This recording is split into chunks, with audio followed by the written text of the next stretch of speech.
This story I'm about to tell happened to me in a hotel in the city of Guanajuato. I'm a skeptical man and I don't believe in esoteric or divine things. Religion, to me, is something invented to control the masses. However, after a strange event, I can say I can't find a logical explanation for what happened to me. I want to trick my own mind into believing the event I'm about to tell you is entirely fictional, an invention of my head, but it wasn't. I'll leave it to you to decide the most logical explanation, if there is one. I'm a software engineer. My job is installing computer systems in companies, and as a consequence I have to travel all over the country. My life is hotels and airports. I don't have much of a social life or a partner waiting for me at home. I do like to read, though. I'm a fan of horror stories by great authors. That entertains me during long waits in airports or bus stations.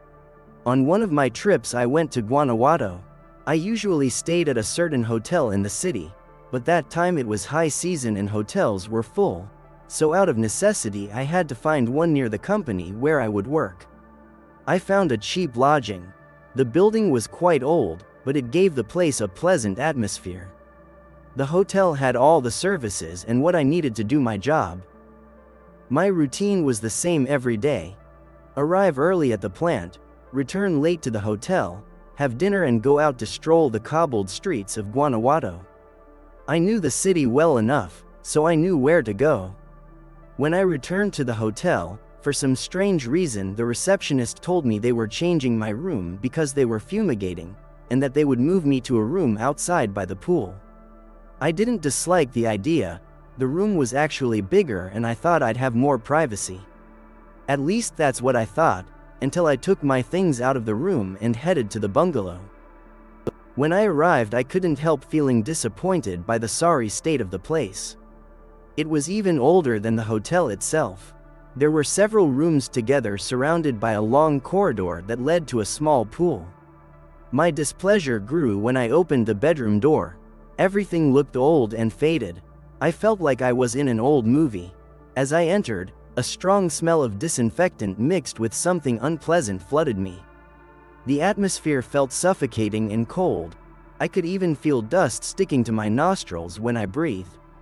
I wanted to get out of there right away, but before I could take a step the receptionist came in with a chambermaid and they changed all the sheets. I asked if it wasn't possible to move me to another room so I wouldn't have to stay in one of those.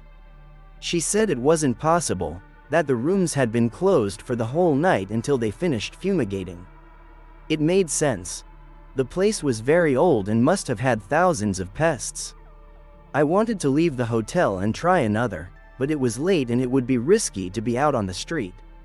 I had expensive equipment and my luggage. I had to give in and stay in that room against my will. I took out my clothes and put them in the closet, and I turned on an old television where everything looked pixelated. It was just to have some noise because the silence there was quite sepulchral.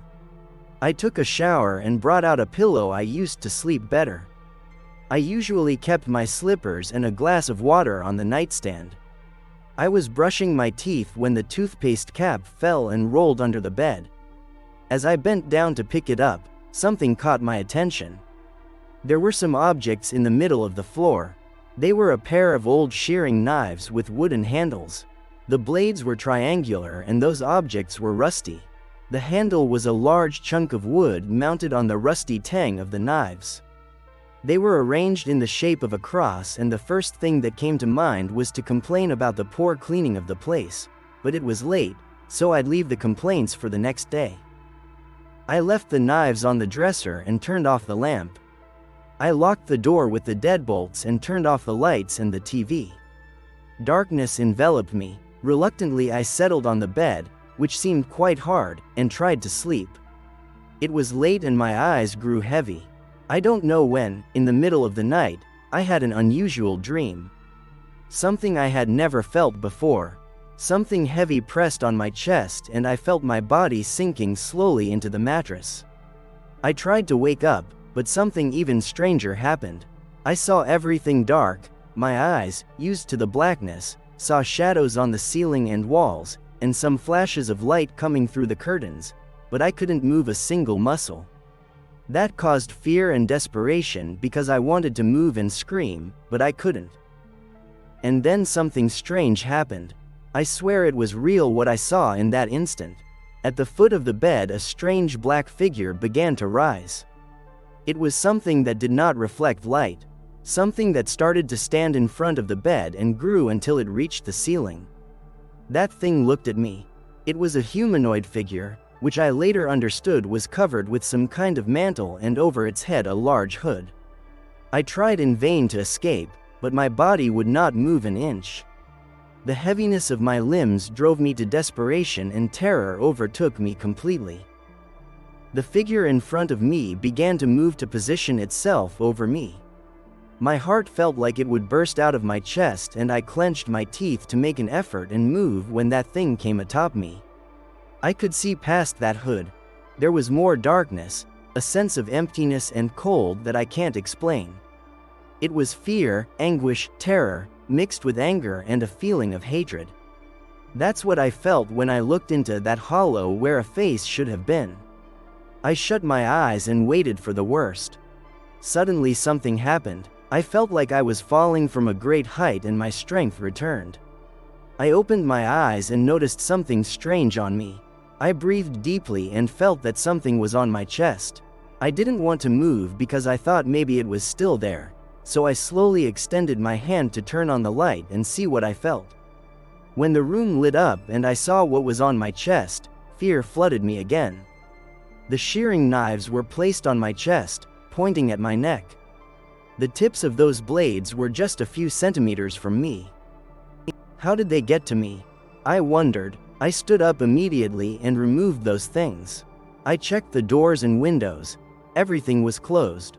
I had even put a chair against the door for anything and it was still there. I paced around thinking how those knives had gotten onto my chest and how they had been about to sink into my neck. And that dream, that horrible dream I had, where some hooded infernal thing tormented me. I couldn't sleep anymore. Instead, I turned on all the lights and the television. I raised the volume to the max and waiting for morning to come so I could leave that damned hotel. That's what I did. As soon as 5 in the morning came, I grabbed my bags and fled that room. I never could find an answer to everything that happened to me. It all seemed like something out of a story I used to read.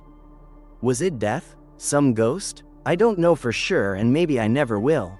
I still believe ghosts don't exist, but that feeling of terror has followed me for a long time and even now I sleep with the lights on for fear it will happen again.